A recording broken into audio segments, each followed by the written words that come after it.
Hello साथियों, video number 3 में हम लोगों ने टीजीटी 21 के पेपर को क्वेश्चन नंबर 50 तक सॉल्व किया था। अब उस सिलसिले को आगे बढ़ाते हैं विद डिस्कशन।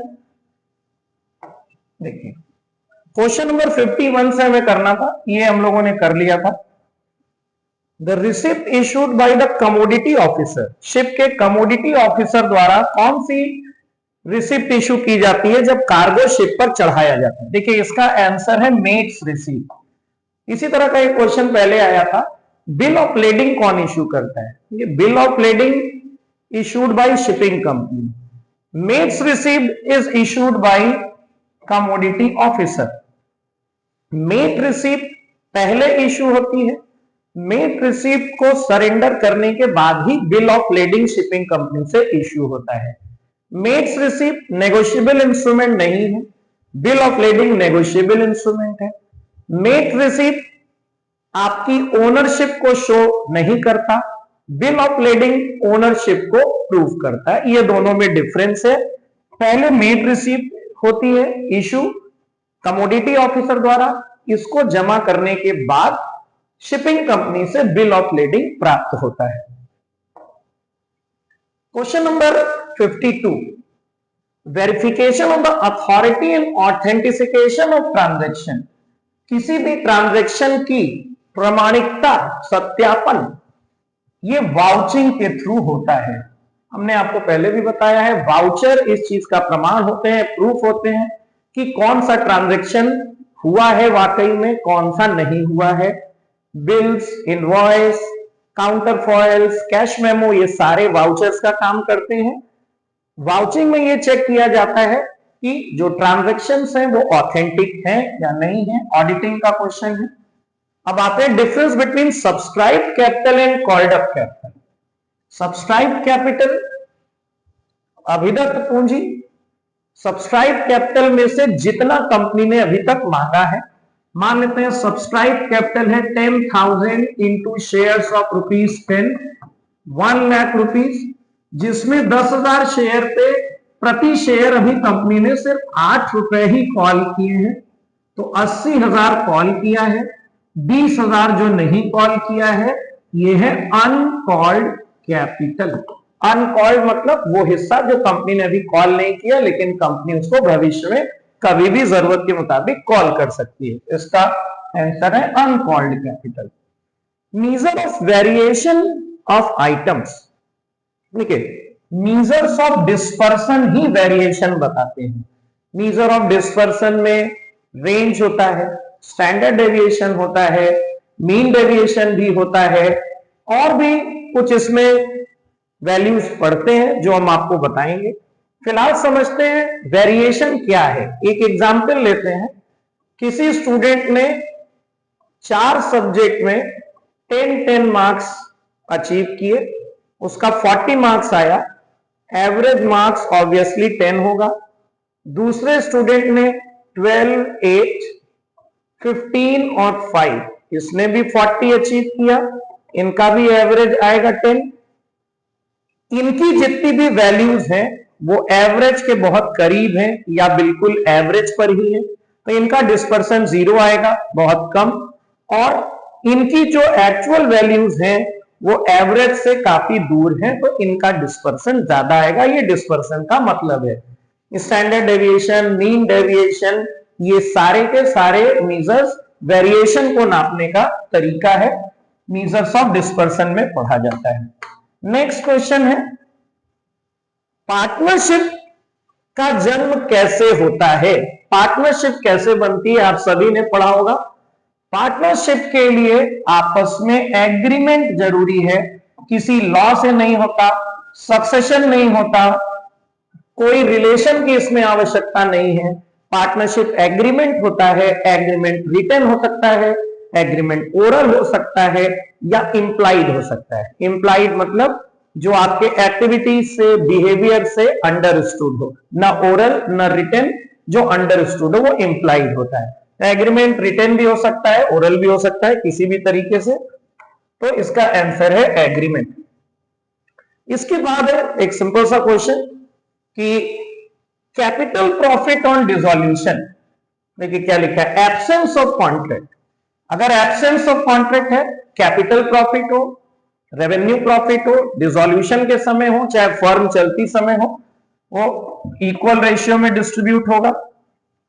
नेक्स्ट क्वेश्चन पर आते हैं, जर्नल में ट्रांजैक्शन किस बेसिस पर रिकॉर्ड किए जाते हैं? जर्नल में ट्रांजैक्शन डेली बेसिस पर रिकॉर्ड किए जाते हैं। जर्नल का मतलब होता है डे बुक। जर्नल एक फ्रेंच भाषा का शब्द है जो कि जर से बना है, जिसका मतलब होता है डे। तो journal is a book of daily entry, ledger is a book of final entry. Journal में डेली बेसिस पर या क्रोनोलॉजिकल बेसिस पर चीजों को रिकॉर्ड किया जाता है। ये लर्न करने वाला क्वेश्चन है। ऑडिटिंग एंड एश्योरेंस स्टैंडर्ड 2, ये आपका scope of audit of financial statement को बताता है। इसका आंसर है डी। आपको अकाउंटिंग स्टैंडर्ड्स भी बहुत सारे पढ़ने, ये तो ऑडिटिंग का क्वेश्चन है। अकाउंट्स में एएस पढ़ने हैं आपको जितने भी हैं, और उसमें जो इंपॉर्टेंट एएस है उस पर अभी हम लोग चर्चा करेंगे, जिनकी प्रोबेबिलिटी ज्यादा होती है। Question 59, redemption of preference share के लिए इसमें से क्या यूज नहीं किया जा सकता? देखिए सिंपल सा ये एक लॉजिक है, ये तीनों रेवेन्यू प्रॉफिट है। रेवेन्यू जो बिजनेस से कमाए गए हैं, यानी गुड्स या सर्विसेज सेल करके, इन तीनों का इस्तेमाल आप प्रेफरेंस शेयर्स के रिडम्पशन के लिए कर सकते हैं। Profit prior to incorporation capital profit होता है। कैपिटल प्रॉफिट कैपिटल रिजर्व में ट्रांसफर किया जाता है, और उसका सिर्फ वही इस्तेमाल किया जा सकता है जैसा कि आपको बताया गया है। कंपनी लॉ में बताया गया है कि कैपिटल प्रॉफिट का क्या यूज कर सकते हैं, उसके अलावा कैपिटल प्रॉफिट का आप यूज नहीं कर सकते। रिडम्पशन के लिए इसका इस्तेमाल नहीं किया जा सकता। नेक्स्ट क्वेश्चन है, वेरिएंस अगर 144 है, 144 है, तो स्टैंडर्ड डेविएशन कितना होगा? देखिए वेरिएंस जो है वो स्टैंडर्ड डेविएशन का स्क्वायर होता है। Variance is equals to standard deviation का square. Standard deviation is equals to square root of variance.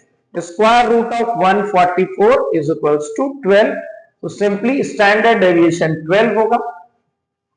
Next question, short working recoup करते समय रॉयल्टी अकाउंट्स का क्वेश्चन है। शॉर्ट वर्किंग रिकूप करते समय लेसर किसको डेबिट करता है?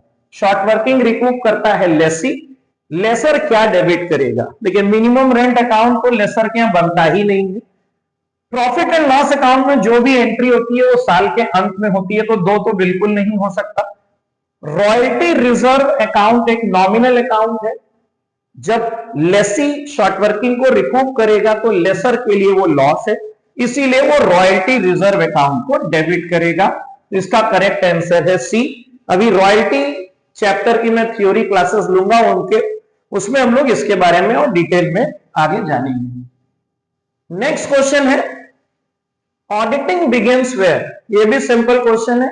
जहां पर अकाउंटिंग समाप्त होता है वहां पे ऑडिटिंग शुरू होती है।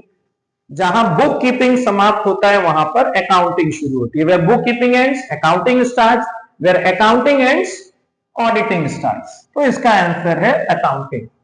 अब आते हैं प्राइसिंग स्ट्रेटजीज। मार्केटिंग का क्वेश्चन है, कौन कौन सी प्राइसिंग स्ट्रेटजीज होती हैं? आंसर है ऑल ऑफ द अबव।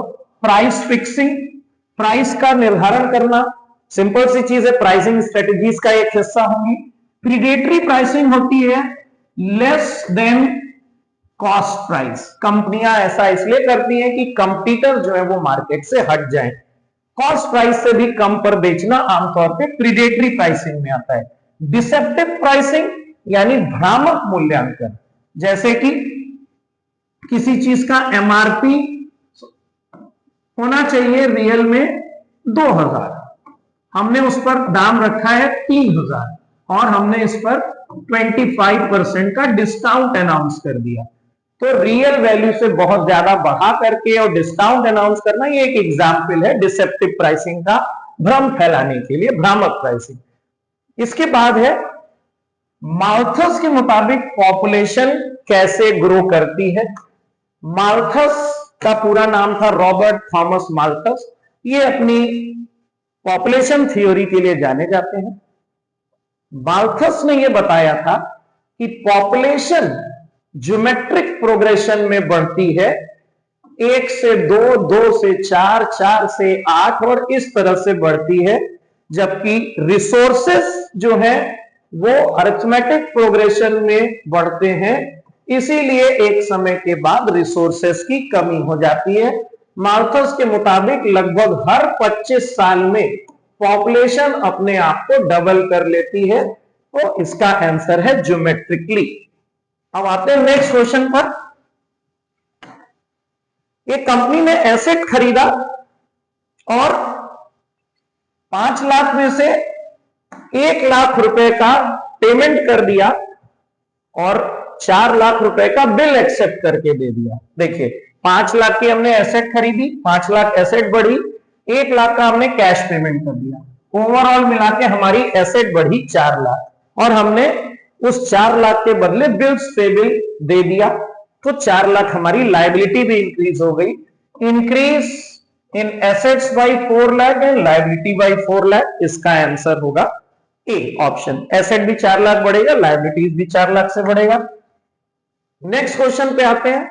इसमें से कौन सा प्राइमरी डेटा कलेक्ट करने का मेथड नहीं है? बहुत सिंपल आंसर है economic survey publication.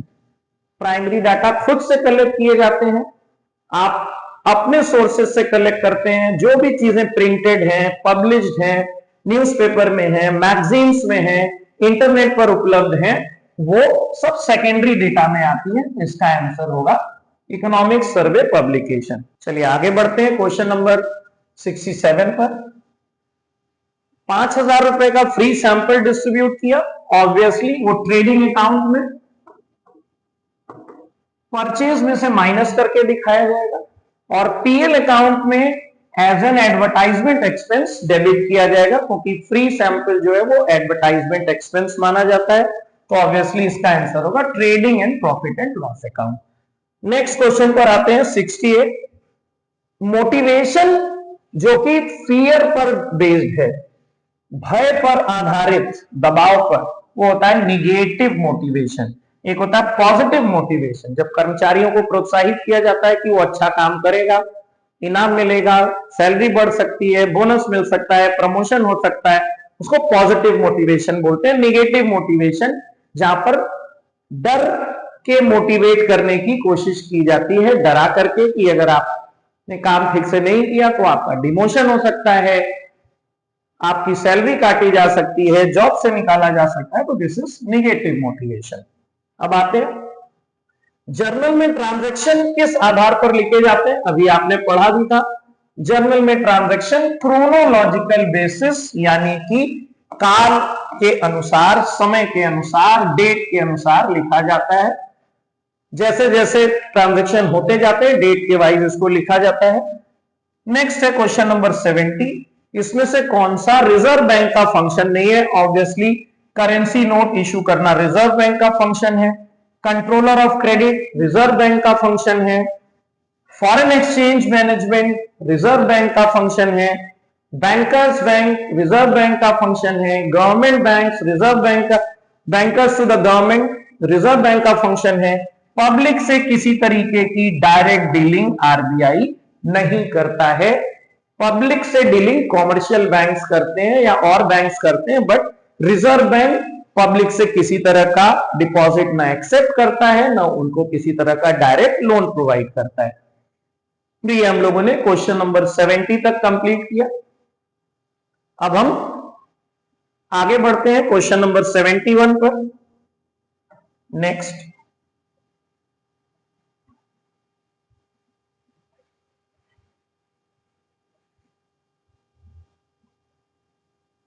Question number 71 पूछ रहा है कि interest on call in arrears according to table A company कितना चार्ज कर सकती है? इसका आंसर होगा 5%। अगर ये क्वेश्चन जिस समय आया था उस समय इसका आंसर था 5%, 5%, और कॉल इन एडवांस पर कंपनी मैक्सिमम 6% तक चार्ज कर सकती थी। अब थोड़ा सा सीन चेंज हो गया है 2013 कंपनीज एक्ट के बाद। अब ये टेबल एफ में आता है, कंपनीज एक्ट में टेबल एफ दिया है 2013 में। वो ये कहता है कि कंपनी कॉल इन एरियर्स पर मैक्सिमम 10% और कॉल इन एडवांस पर मैक्सिमम 12% तक इंटरेस्ट लगा सकती है। Interest on call in arrears share holder से 10% तक वसूला जा सकता है मैक्सिमम, और कॉल इन एडवांस पर उनको मैक्सिमम 12% तक दिया जा सकता है। लेकिन ये अब कंपनीज एक्ट के टेबल एफ में आता है, ये आपको ध्यान रखना है। इस पेपर के सॉल्यूशन के बाद मैं आपको सारे टेबल्स बताऊंगा, ई एफ जी एच, जो भी कंपनीज एक्ट 2013 में टेबल्स दिए गए कि उसमें क्या चीज है। सो 5% इसका आंसर उस समय सही था, अब होगा 10%। Now, which of the following is not an accounting convention? देखिए, ये ध्यान से देखिएगा, ये बेसिक अकाउंटिंग में कंसेप्ट्स, कन्वेंशंस और प्रिंसिपल्स दिए हुए हैं। आपको थोड़ा सा डिफरेंस समझना है। पहले इसका आंसर क्या है, कन्वेंशन ऑफ एक्रूअल अकाउंटिंग। देखिए, एक होता है कंसेप्ट और एक होता है कन्वेंशन। कंसेप्ट कुछ रूल्स होते हैं जो यूनिवर्सली एक्सेप्टेड होते हैं और जिनको मानना आवश्यक होता है, कंसेप्ट्स।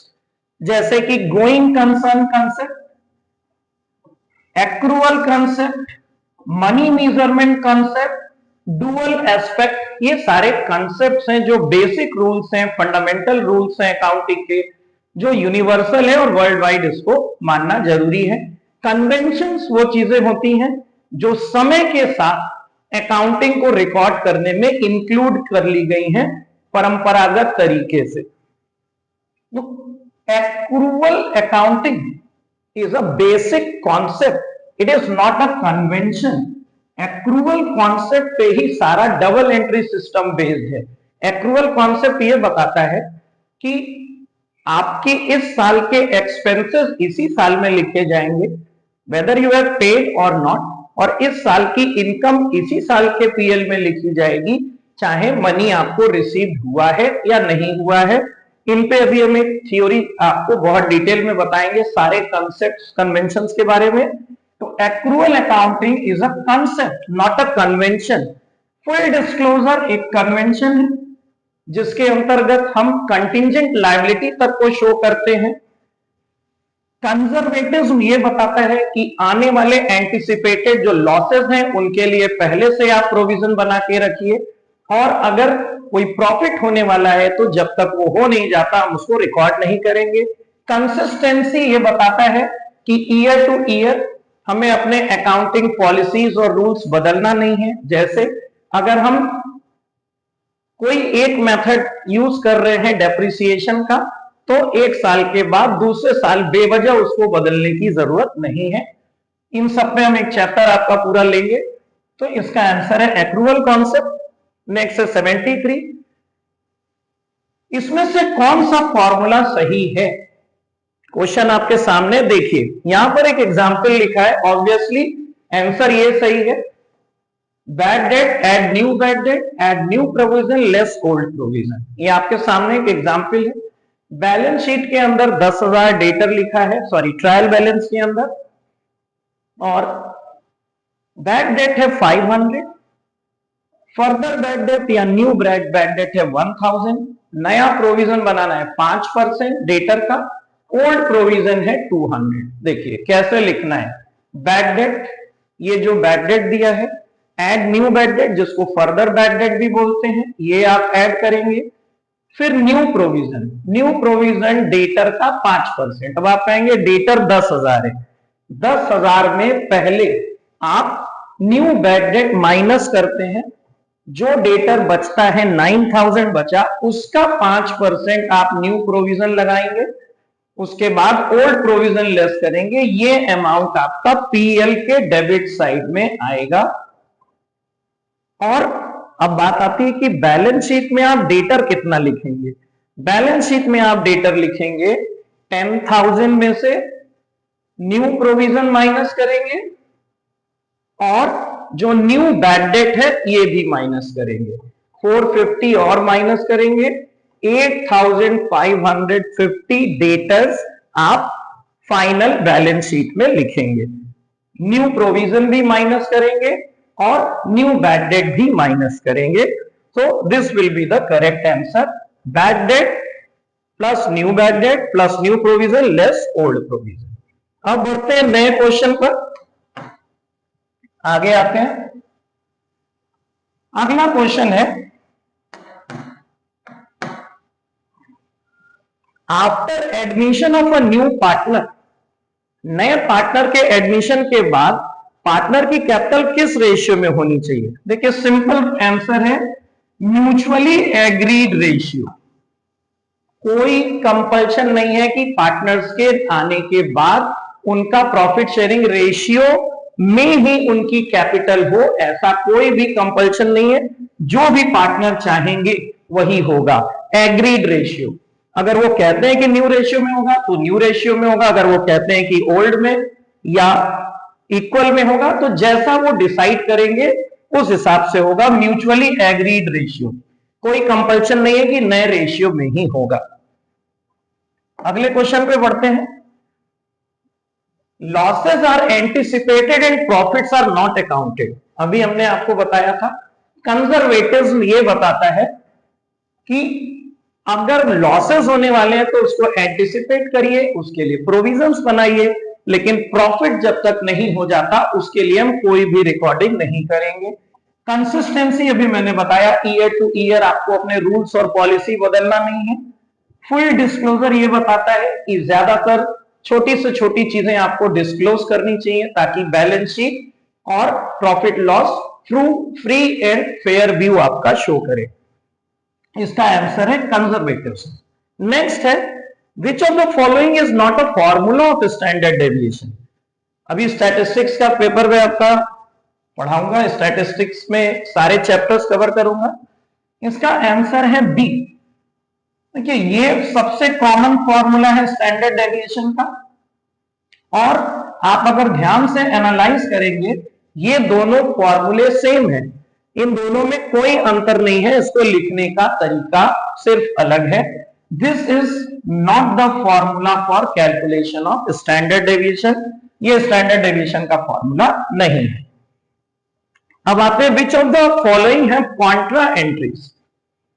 कॉन्ट्रा एंट्री तभी होती है जब कैश में और बैंक कॉलम दोनों में एंट्री हो। तो इसका आंसर है 3 column cash book. 2 column cash book में भी कॉन्ट्रा एंट्री होती है अगर उसमें कैश और बैंक कॉलम दिया है। 3 कॉलम कैश बुक का मतलब है बैंक कॉलम, कैश कॉलम और डिस्काउंट का कॉलम तीनों है। तो कॉन्ट्रा एंट्री 3 कॉलम या 2 कॉलम कैश बुक में भी होती है, लेकिन 2 कॉलम क्योंकि यहां पर ऑप्शन में दिया नहीं हुआ है तो हमारा आंसर होगा 3 कॉलम कैश बुक। अब अगले क्वेश्चन पे आते हैं। In a company internal auditor is appointed. देखिए इंटरनल ऑडिट कराना इंटरनल कंट्रोल का एक पार्ट है। Internal audit board of directors कराता है और internal auditor board of directors ही अपॉइंट करते हैं। इंटरनल ऑडिटर के लिए कोई स्पेशल क्वालिफिकेशन लाइक सीए की आवश्यकता नहीं है। इंटरनल ऑडिटर कोई भी वो व्यक्ति बनाया जा सकता है जिसको अकाउंट की अच्छी जानकारी हो। ये बोर्ड ऑफ डायरेक्टर्स अपॉइंट करते हैं और ये अपनी रिपोर्ट बोर्ड ऑफ डायरेक्टर्स को ही सौंपता है। जो स्टैट्यूटरी ऑडिटर होते हैं, मेन ऑडिटर होते हैं, वो शेयर होल्डर्स अपॉइंट करते हैं और वो अपनी रिपोर्ट भी शेयर होल्डर्स को ही सबमिट करते हैं। बहुत सारे एग्जाम्स में आया हुआ क्वेश्चन है कि auditor submits the audit report to whom, board of directors को या शेयर होल्डर को? तो ऑब्वियसली शेयर होल्डर को। लेकिन इंटरनल ऑडिट ये एक इंटरनल कंट्रोल का मसला है जिसको बोर्ड ऑफ डायरेक्टर्स अपॉइंट करते हैं और इसके लिए कोई स्पेशल क्वालिफिकेशन की रिक्वायरमेंट नहीं होती है। इसका आंसर है बोर्ड ऑफ डायरेक्टर्स। अगले क्वेश्चन पर आते हैं। By whom the following definition is given. देखिए डेफिनेशन में जनरली कोई लॉजिक नहीं होता। आप जितनी भी डेफिनेशंस, बुक्स के नाम, राइटर्स के नाम याद कर पाएंगे वो आपके लिए बेटर होगा। मेरे पास एक बड़ी अच्छी लिस्ट है, वो मैं इस पेपर को सॉल्व करने के बाद आपसे शेयर करूंगा कौन कौन सी बुक्स और राइटर्स जो उनको याद करनी है। F.W. टेलर, यहां पर देखना है कि प्रबंध यह जानने की कला है कि क्या करना है, उसे करने का सर्वोत्तम एवं सुलभ तरीका। ये डेफिनेशन F.W. टेलर ने दी है, जिनको फादर ऑफ साइंटिफिक मैनेजमेंट भी बोलते हैं। ये एक अमेरिकन साइंटिस्ट थे। अगला क्वेश्चन है क्वेश्चन नंबर 80। इसमें से कौन सा करेक्ट है? देखिए, इनकम टैक्स कभी एक्सपेंस नहीं होता, इनकम टैक्स ड्राइंग होती है। प्रीपेड एक्सपेंस नॉमिनल अकाउंट नहीं होता, प्रीपेड एक्सपेंस पर्सनल अकाउंट होता है। किसी भी एक्सपेंस में प्रीपेड लग गया, एडवांस लग गया, एक्रूड लग गया, prepaid salary, accrued income, advance receive, वो सारे पर्सनल अकाउंट हो जाते हैं। अगर ये खाली एक्सपेंस होता तो वो आपका नॉमिनल अकाउंट होता, लेकिन अगर उसमें प्रीपेड लग गया है, एक्रूड लग गया है, एडवांस लग गया है, आउटस्टैंडिंग लग गया है, तो वो रिप्रेजेंटेटिव पर्सनल अकाउंट हो जाते हैं। ये भी गलत है। कस्टमर से मिला हुआ एडवांस कभी भी इनकम नहीं माना जाता। एक्रूअल बेसिस के हिसाब से जो इस साल की आपकी इनकम है वही आपकी इनकम में लिखी जाएगी, चाहे वो पैसा मिला हो या ना मिला हो। तो इसका आंसर है closing stock is shown in trial balance is recorded in balance sheet. देखिए, क्लोजिंग स्टॉक ट्रायल बैलेंस के अंदर भी लिखा हो सकता है, उसके बाहर एडजस्टमेंट में भी लिखा हो सकता है। अगर वो ट्रायल बैलेंस के अंदर लिखा है तो उसकी एंट्री सिर्फ एक जगह पे होती है, बैलेंस शीट के एसेट साइड में। लेकिन अगर ये ट्रायल बैलेंस के बाहर एडजस्टमेंट में लिखा है तो इसकी एंट्री दो जगह होती है, ट्रेडिंग अकाउंट के राइट साइड में by closing stock credit side में, और बैलेंस शीट के भी राइट साइड यानी एसेट साइड में रिकॉर्ड किया जाता है। तो इसका आंसर होगा बी। नेक्स्ट क्वेश्चन है depreciation on fixed assets. Depreciation हमेशा एक नॉर्मल रूटीन रेवेन्यू एक्सपेंडिचर होता है। कैपिटल एक्सपेंडिचर मैंने पहले की भी वीडियोस में बताया है कि वो होता है जो आइदर इंक्रीजेस योर एसेट्स और डिक्रीजेस योर लायबिलिटी। डेप्रिसिएशन से ऐसा कुछ भी नहीं हो रहा है। डिफर्ड रेवेन्यू एक्सपेंसेस वो होते हैं जिनका नेचर रेवेन्यू होता है, लेकिन जिनका बेनिफिट हमें आने वाले कई सालों तक मिलता रहता है। जैसे इसमें कुछ एग्जांपल्स हैं, advertisement cost on the launch of a new product, heavy advertisement cost to promote an existing product, जिसका बेनिफिट हमें आने वाले कई सालों तक मिलता रहता है, उसको डिफर्ड रेवेन्यू एक्सपेंडिचर बोलते हैं। रेवेन्यू एक्सपेंडिचर वो होता है जो सिर्फ करंट ईयर से रिलेटेड होता है, उसका बेनिफिट हमें आगे नहीं मिलता है। तो इसका सिंपल आंसर है रेवेन्यू एक्सपेंडिचर। नेक्स्ट क्वेश्चन पे आते हैं। अगला क्वेश्चन है हमारा, कॉपीराइट में रॉयल्टी कैसे कंप्यूट की जाती है? पहले भी मैंने बताया है, total sale price of the book sold. Copyright हमारे बुक्स के लिए, लिटरेरी वर्क्स के लिए, सॉन्ग्स के लिए, म्यूजिक्स के लिए यूज होता है। जो इसका राइटर है, एडिटर है, ओनर है, वो इसका कॉपीराइट करा सकता है। और जो भी सेल प्राइस होगी, सपोज मैंने किसी पब्लिशर को अपनी बुक्स को छापने का और बेचने का अधिकार दिया है, तो मैं उससे किस वैल्यू पर रॉयल्टी लूंगा? मेरी जितनी भी बुक्स बेची जाएगी इनटू उसका जो भी सेलिंग प्राइस होगा, उसको निकालने पर जो टोटल सेल्स अमाउंट आएगा, उसका वो परसेंटेज जो हमारे बीच में पहले से डिसाइड हो चुका है, वो हम एज अ रॉयल्टी लेंगे। नेक्स्ट क्वेश्चन है, देखिए, पेटी कैश बुक। पेटी कैश बुक का बैलेंस सिंपली एसेट शो करता है। पेटी कैश बुक इसलिए बनाई जाती है कि जो मेन कैश बुक है उसमें छोटे छोटे एक्सपेंसेस ना लिखे जाएं, ताकि वो अननेसेसरीली लेंदी ना हो। तो छोटे छोटे एक्सपेंसेस पेटी कैशियर द्वारा लिखे जाते हैं, और उसका जो लास्ट में बैलेंस बचता है वो हमारे लिए एसेट होती है। एडवर्टाइजमेंट का मेन पर्पस क्या है? ग्राहकों को गुड्स या सर्विस के बारे में इंफॉर्म करना, परसुएट करना, उनको समझाना, उनको बराबर याद दिलाते रहना। तो इसका आंसर है all of the above. Advertisement हमें चीजों के बारे में बताता है, उसको खरीदने के लिए परसुएड या मोटिवेट करता है और समय समय पे हमें उस प्रोडक्ट के बारे में रिमाइंड भी करता रहता है। तो इसका आंसर है 3। अब ये एक बड़ा इंपॉर्टेंट क्वेश्चन है, एक्सपोर्टर को वर्किंग कैपिटल की फैसिलिटी कौन देता है? देखिए पहली चीज उसका आंसर है कॉमर्शियल बैंक। उसका कारण क्या है? पहले भी आपने पढ़ा है, रिजर्व बैंक किसी भी पब्लिक से डायरेक्ट डीलिंग नहीं करता, एक्सपोर्टर हो इंपोर्टर हो। मिनिस्ट्री ऑफ एक्सटर्नल अफेयर ये एक मंत्रालय है, मंत्रालय किसी एक्सपोर्टर या इंपोर्टर से किसी तरह का रुपए का डायरेक्ट लेन देन नहीं करता है। तो इसका आंसर कॉमर्शियल बैंक है। ये भी क्यों नहीं हो सकता?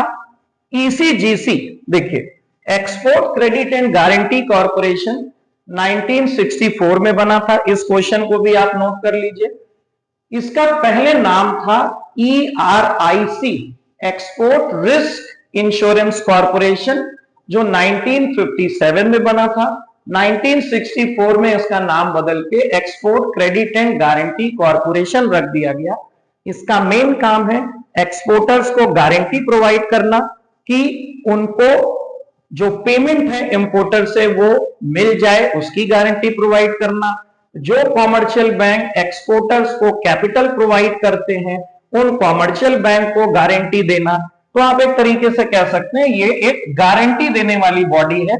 ये भी आंसर नहीं है, इसका करेक्ट आंसर है कॉमर्शियल बैंक। कॉमर्शियल बैंक ही एक्सपोर्टर्स को वर्किंग कैपिटल की सुविधा प्रोवाइड करता है। नेक्स्ट क्वेश्चन है, बैंक रेट क्या है? देखिए बैंक रेट ये बड़ा ही कॉमन क्वेश्चन है, बहुत सारे एग्जाम्स में आया हुआ। बैंक रेट वो रेट है जिस पर आरबीआई कॉमर्शियल बैंकों को लोन यानी कि ऋण प्रोवाइड करता है। Commercial banks borrows money from reserve bank. देखिए यहां पर एक और मिलता जुलता टर्म है रेपो रेट। रेपो रेट भी वो रेट होता है जिस पर कॉमर्शियल बैंक आरबीआई से ऋण लेते हैं यानी लोन लेते हैं, लेकिन दोनों में एक अंतर है। क्या अंतर है? बैंक रेट लॉन्ग टर्म के लिए अप्लीकेबल है, जो लंबे समय का लोन लेते हैं कॉमर्शियल बैंक आरबीआई से, उस पर जो इंटरेस्ट रेट होता है उसको बैंक रेट बोलते हैं। आमतौर पे ये बिना किसी सिक्योरिटी के, बिना किसी गवर्नमेंट सिक्योरिटी के कॉमर्शियल बैंकों को आरबीआई द्वारा दिया जाता है। रेपो रेट जो है वो शॉर्ट टर्म के लिए होता है, विद सिक्योरिटी होता है। इसमें किसी न किसी तरीके की ऑथराइज सिक्योरिटी कॉमर्शियल बैंकों द्वारा आरबीआई को देनी पड़ती है, इसलिए उनको लोन प्रोवाइड होता है। रेपो रेट का असर मनी सप्लाई पे तुरंत पड़ता है क्योंकि ये शॉर्ट टर्म के लिए होता है, और बैंक रेट जल्दी चेंज नहीं होता, ये लॉन्ग रन के लिए होता है। दोनों सेम चीज है इस टर्म में कि ये भी कॉमर्शियल बैंक जो लोन लेता है आरबीआई से उस पर लागू होता है, ये भी उस पर लागू होता है, बट दोनों में कुछ बेसिक अंतर है। अब इसके बाद है कंपनीज एक्ट 2013 के मुताबिक एप्लीकेशन पर मिनिमम कितना पैसा लिया जा सकता है एटलीस्ट। आमतौर पे आज के समय में कंपनियां एप्लीकेशन पर ही पूरा पैसा ले लेती हैं। ज्यादातर जो पब्लिक ऑफर्स आते हैं उसमें कंपनियां पूरा पैसा ले लेती हैं, फिर भी ये फेस वैल्यू का 25% से कम नहीं हो सकता। तो इसका आंसर है डी। अब आप इसको पूरा रिवाइज करिए क्वेश्चन नंबर 87 तक। कितने क्वेश्चंस और जो इससे बन सकते हैं, bank rate, repo rate, ERIC, इन सारी चीजों को आप रिवाइज करिए। 87 के बाद के क्वेश्चन के लिए बहुत जल्दी हम अगले वीडियो में आपसे मिलते हैं।